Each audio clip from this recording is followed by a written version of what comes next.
बिस्मिल्लाहिर्रहमानिर्रहीम।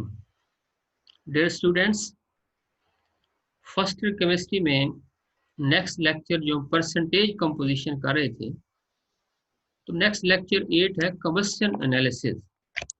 ये भी परसेंटेज कंपोजिशन फाइंड करने का एक मेथड है। देखें, एक वक्त में कम्बशन को एलिमेंट्स की परसेंटेज कंपोजिशन मालूम करने में भी यूज किया जाता रहा है। आज भी हम उसे इस्तेमाल करते हैं, यानी कंपाउंड को बर्न करा देते हैं, उससे जो कंबस्शन प्रोडक्ट्स हासिल होते हैं उससे हम परसेंट ऑफ एलिमेंट्स मालूम करते हैं। याद रख लें कि ऐसे कंपाउंड जिनमें कार्बन, हाइड्रोजन, ऑक्सीजन होगी, सिर्फ उन्हें हम कंबस्शन एनालिसिस के थ्रू एलिमेंट्स की परसेंटेज मालूम कर सकते हैं। डेफिनेशन में, a process in which percent of an element is determined by burning that compound is called combustion analysis।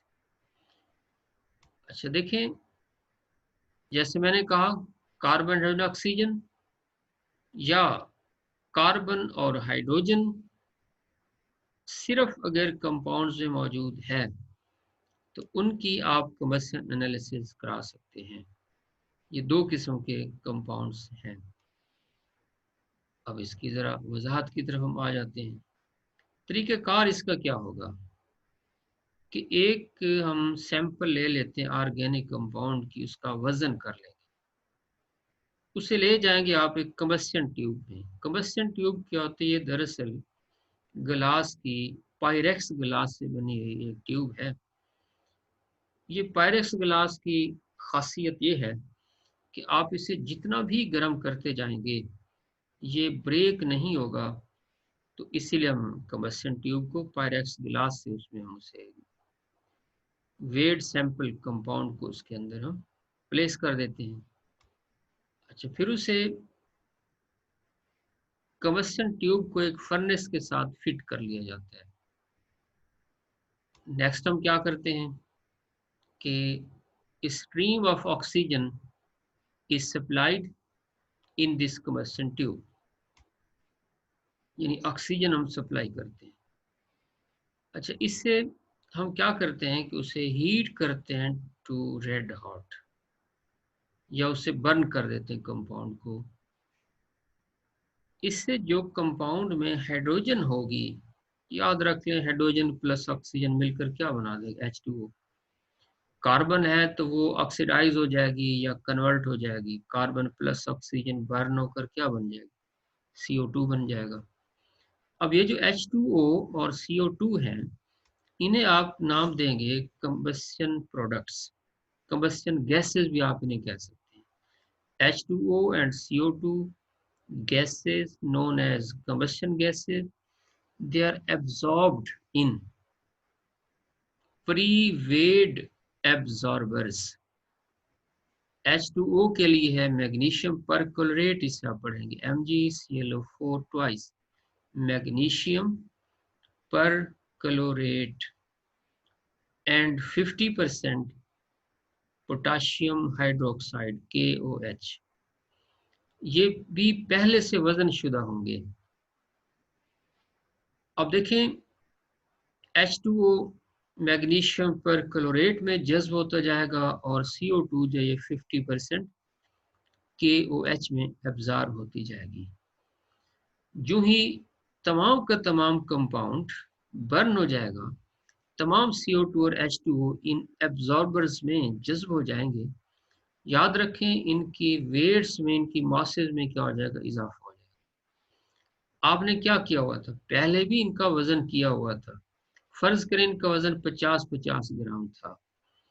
अब H2O और CO2 के जज्ब होने के बाद इनके वजन में थोड़ा थोड़ा सा क्या हो जाएगा?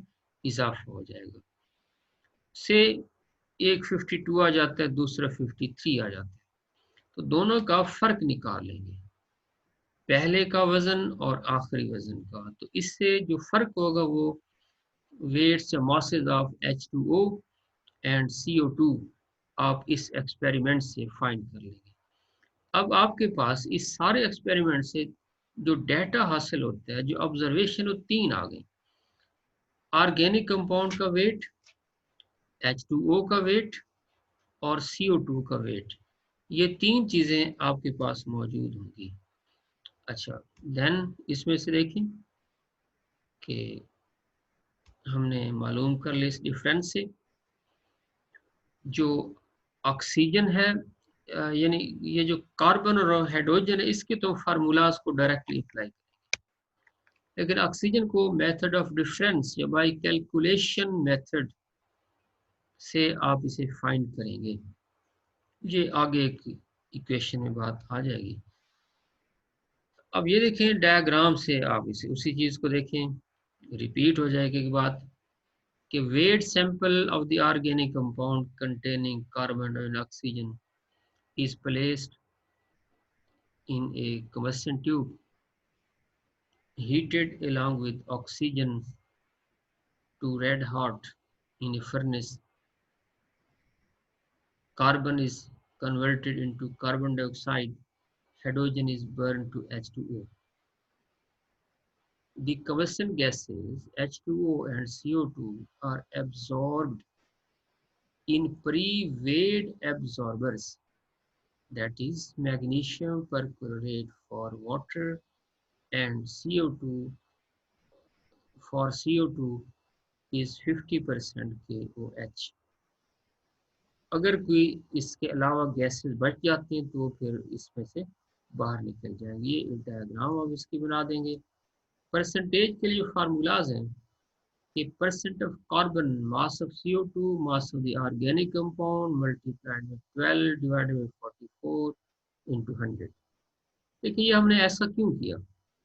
अगर आप CO2 को देखें तो इसमें कार्बन की मास कितनी है 12, ऑक्सीजन की 32, मॉलिक्यूलर मास कितनी बन गई 44। यानी आप ये कहेंगे, इस बात को समझें कि 44 ग्राम अगर है CO2, उसमें कार्बन कितनी होगी 12। 1 में 12 डिवाइडेड बाई 44, 100 में मल्टीप्लाइड बाई 100, उसे आप मल्टीप्लाई कर देंगे रेशियो ऑफ CO2 की मास एंड ऑर्गेनिक कंपाउंड की मास से परसेंट ऑफ कार्बन आ जाएगी। फर्क से x% के बराबर है।